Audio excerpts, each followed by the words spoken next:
तो अभी तक देखो अपन ने स्ट्रक्चरल आइसोमेरिज्म में क्या देख लिया, अपन ने देख लिया chain isomer, position isomer. Next type का जो आइसोमर है वो कहलाता है रिंग चेन आइसोमर, और ये ऐसा आइसोमर है you can never see it coming. ऐसा मैं क्यों बोल रहा हूं, चलो पहले इसकी जो है डेफिनेशन देखते हैं। Ring chain isomerism short form में आरसीआई, इसकी डेफिनेशन बोलती है कि same molecular formula but different mode of linking open chain या close chain of carbon atoms. ये कहां से आया, ये इससे आया कि अगर मान लो एल्कीन है तो उसका डीयू कितना होता है 1, पर कोई रिंग बना के भी मैं डीयू को 1 कर सकता हूं। तो ये बस उसी का खेल है। जैसे कि मेरा ये वाला कंपाउंड प्रोपीन, ठीक है, C3H6, यहां पे मेरा डीयू कितना है 1 है, पर अगर मैंने इसको एक ट्रायंगुलर रिंग में सजा दिया तो मतलब डबल बॉन्ड ब्रेक हुआ, यहां आया और ये रिंग बनी, इसका भी डीयू कितना है 1, बस इसका हमारा स्टैंडर्ड नोटेशन होता है रिंग वाला।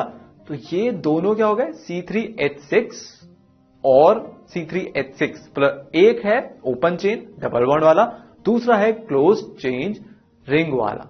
ये दोनों आपके सामने हैं, तो ओपन चेन और क्लोज चेन या फिर इसको हम रिंग, तो ये दोनों एक दूसरे के क्या हो जाएंगे रिंग चेन आइसोमर, क्योंकि इनका सेम मॉलिक्यूलर फॉर्मूला है और ये इस तरह से बिहेव कर रहे हैं, तो अपन बोलेंगे इनको रिंग चेन आइसोमर। बस ये इतना सिंपल सा होता है। तो अपन जाते हैं नेक्स्ट वाले आइसोमर पे, जिसको नाम है फंक्शनल आइसोमेरिज्म। फंक्शनल आइसोमेरिज्म अब हम देखने वाले हैं। क्या होता है फंक्शनल आइसोमेरिज्म, नाम से हमको बहुत सीधा सिंपल सा समझ में आ रहा है, same molecular formula but different functional groups, इसको क्या बोल देंगे फंक्शनल आइसोमेरिज्म। तो ऐसा कौन से हैं कि फंक्शनल ग्रुप बनने के लिए मतलब फंक्शनल आइसोमर देने के लिए हमको मॉलिक्यूलर फॉर्मूला सेम रखना है। क्लासिक एग्जांपल एल्कोहल और ether, CH3CH2OH CH3OCH3, functional group change हो गया और फॉर्मूला क्या है अभी C2H5OH C2H5OH दोनों तरफ, या फिर अगर मैं C और H को पास पास रख दूं तो C2H6O C2H6O, सेम फॉर्मूला पर फंक्शनल ग्रुप ही बदल गया। पहले एल्कोहल था अब ईथर हो गया। सिमिलरली एल्डिहाइड और कीटोन, ये हम कब से देखते आ रहे हैं, ठीक है, प्रोपेनल और प्रोपेनोन, ठीक है, तो ये हो गया। एसिड एस्टर CH3COH और CH3 मतलब HCOOCH3, तो पहले वाला एसिड है दूसरा वाला एस्टर है। सिंपल सी चीज, बात समझ में आ रही है आपको? ठीक है। आगे और भी ऐसे बहुत सारे होते हैं, जैसे साइनाइड, इसको हम आइसोसाइनाइड में कन्वर्ट कर सकते हैं। लिंक बदल गया, पहले कार्बन से जुड़ा हुआ था चेन, अब नाइट्रोजन से चेन जुड़ी हुई है, तो जिसमें कार्बन से जुड़ी है वो साइनाइड, जिसमें नाइट्रोजन से जुड़ी हुई है वो आइसोसाइनाइड। सिमिलरली नाइट्रो नाइट्राइट, ये आपके सामने है, ONO सेकेंड वाले केस में, और NO2, जब नाइट्रो होगा तो NO2 और नाइट्राइट होगा तो ONO। Similarly amide oxime CH3C double bond O NH2, और या फिर उसका ऑक्साइम हो सकता है CH3CHNOH या फिर CH3CH2N डबल बॉन्ड O। ये सारे फंक्शनल आइसोमर दिखाने वाले ग्रुप्स हैं। इसमें क्या है, बस कार्बन चेन के साथ कौन सा एटम जुड़ा हुआ है ये चेंज होता रहता है, उसके हिसाब से फंक्शनल ग्रुप बदलता रहता है, उसके हिसाब से ये आइसोमर अलग अलग होते रहते हैं। जैसे 1 डिग्री 2 डिग्री 3 डिग्री अमीन, ये सब के सब फंक्शनल ग्रुप अलग अलग हैं, 1 डिग्री 2 डिग्री और 3 डिग्री। तो एक ये है, ये 2 डिग्री वाला हो गया और ये 3 डिग्री वाला हो गया, तीनों अलग अलग फंक्शनल आइसोमर हैं एक दूसरे के, ठीक है। और एल्कोहलिक एंड फिनोलिक कंपाउंड्स बहुत इंपॉर्टेंट है, ये याद रखने वाली बात है कि एल्कोहल और फिनॉल ये अलग अलग फंक्शनल ग्रुप होते हैं। समझ के याद कर लेना इसको, क्योंकि यहां पे जो है बच्चा गड़बड़ करता है, हम सब यहीं पे गड़बड़ करने के लिए प्रोन है, तो ये याद करना जरूरी है, ठीक है। ये क्या हो गया भैया, एल्कोहलिक ग्रुप हो गया, कार्बन जो है बाहर वाला कार्बन 1 डिग्री कार्बन जो है उस पे OH जुड़ा हुआ है और इसमें रिंग पे ही जुड़ा हुआ है, ठीक है, फिनाइल की वाली रिंग पे ही OH जुड़ा हुआ है, तो ये क्या हो गया फिनोलिक। और फर्स्ट वाला क्या हो गया एल्कोहलिक, ठीक है। बस सिंपल सी बात है। 1 डिग्री 2 डिग्री 3 डिग्री अमाइड, ये 1 डिग्री अमाइड है, इसको मेरे को 2 डिग्री में कन्वर्ट करना है तो ये ऐसा हो गया, और यही 3 डिग्री में भी कन्वर्ट हो जाएगा तो ऐसा हो जाएगा। सिंपल, बहुत सिंपल, बस आपको दिख रहा है 1 डिग्री 2 डिग्री 3 डिग्री अमाइड में बना सकता हूं इस वाले फॉर्मूला के साथ, तो वो तीनों अलग अलग फंक्शनल ग्रुप हो गए, तो वो तीनों एक दूसरे के आपस में फंक्शनल आइसोमर हो गए। बस, तो ये सारे ग्रुप्स हैं, ऑलमोस्ट सारे कवर हो गए जो कि फंक्शनल आइसोमेरिज्म कॉज कर सकते हैं, ठीक है। तो जैसे आपको A, B और C को रिलेट करना है, ये बढ़िया सा क्वेश्चन है एक, तो यहाँ पे ABC आपको दिख रहे हैं, C3H4, 4 इसके मैंने तो 3 इसके मैंने फॉर्म बना लिए। अब आपको तीनों को रिलेट करना है कि कौन कौन किसका किस किस टाइप का आइसोमर है, कोई सा भी हो सकता है। तो ये क्वेश्चन आप करो।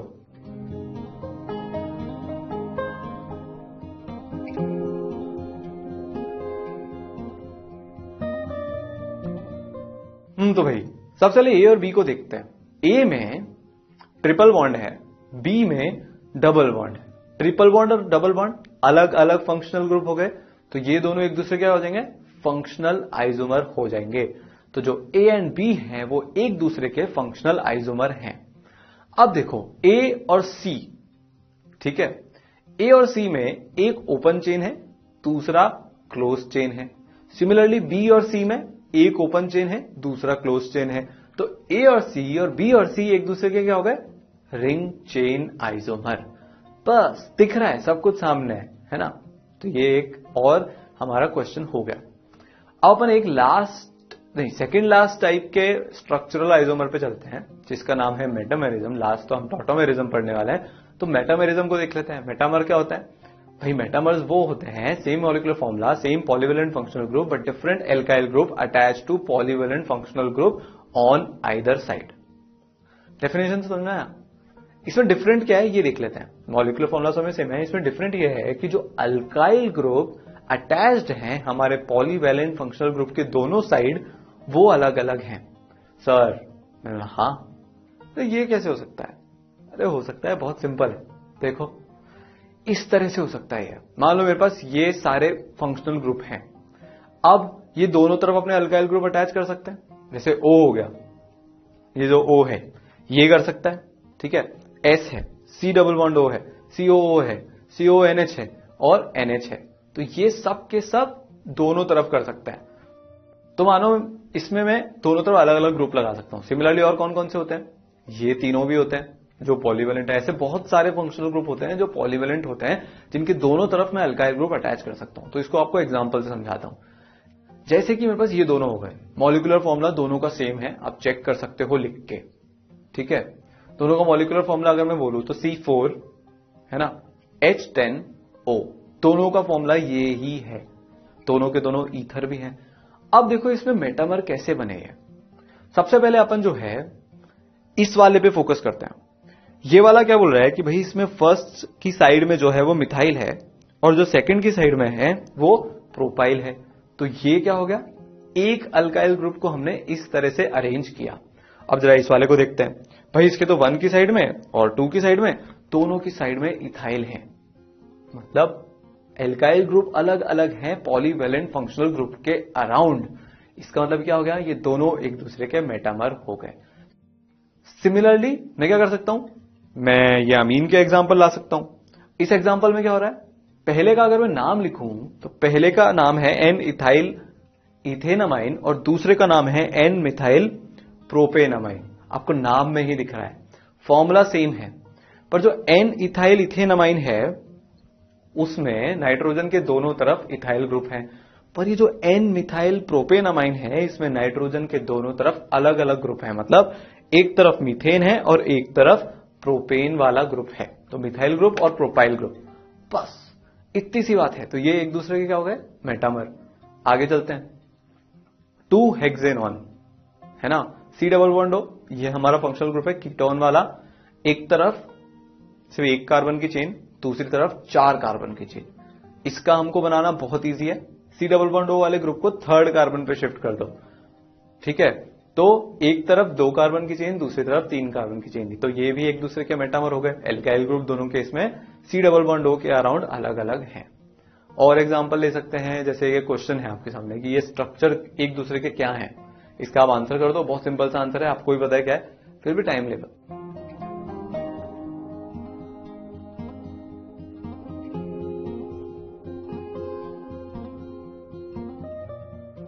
तो ये दोनों एक दूसरे के हो गए, ये दोनों एक दूसरे के मेटामर हो गए। क्यों? क्योंकि C डबल बॉन्ड O ये मेरा क्या है, मतलब C डबल बॉन्ड O ये मेरा कौन सा ग्रुप है, फंक्शनल ग्रुप है, पॉलीवेलेंट फंक्शनल ग्रुप है। हाँ भाई सर है।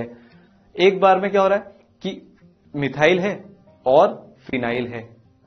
ये किसके अराउंड है, देखो C डबल बॉन्ड O से फर्स्ट वाले स्ट्रक्चर में मिथाइल जुड़ा हुआ है, सेकेंड वाले स्ट्रक्चर में फिनाइल जुड़ा हुआ है। तो ग्रुप बदल गए ना इनके दोनों तरफ, जिस तरह से ये जुड़े हुए हैं। थोड़ा सा कंफ्यूजिंग क्वेश्चन है क्योंकि इसमें लिंकेज का तो वही है, पर सी डबल बॉन्डों से कौन जुड़ा हुआ है, एक बार CH3 एक बार C6H5, तो ये दोनों भी एक दूसरे के हो गए, ये दोनों एक दूसरे के हो गए मेटामर। ये बहुत तीनों सिंपल से आइसोमर है, इनको पहचानना बहुत आसान होता है।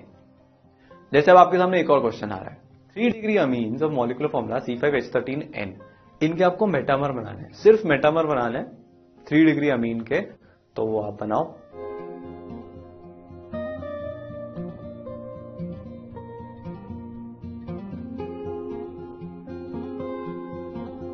तो इनके तीनों के मेटामर बना लें। देखो पहले केस में एक तरफ इथाइल दूसरी तरफ इथाइल, तो 1 पे भी इथाइल 2 की तरफ भी इथाइल। सेकंड केस में हम क्या कर सकते हैं, 1 की तरफ हम प्रोपाइल ग्रुप लगा सकते हैं, 2 की तरफ हम इथाइल ग्रुप लगा सकते हैं। थर्ड केस में जो प्रोपाइल वाला ग्रुप है उसको हम चेन बदल सकते हैं उसकी, है ना। तो हमने ऐसे ब्रांचिंग कर दी कुछ, तो 1 की तरफ तो जो है CH3 CH2 CH3, पर पेरेंट कार्बन चेन 1 की तरफ कितनी है, सिर्फ 3 है, और सेकंड की तरफ तो मिथाइल है ही। तो ये तीनों एक दूसरे के क्या हो गए, मेटामर्स हो गए, C5H13N फॉर्मूला वाले, है ना। बस तो ये जो है मेटामर हमारा ओवर होता है। तो 3 तरह के हो गए हमारे पास, रिंग चेन आइसोमर, ठीक है, और फंक्शनल आइसोमर, और क्या हो गए मेटामर। ये तीनों हमने पढ़े और ये बहुत आसान से हैं, इसमें ज्यादा कुछ है नहीं।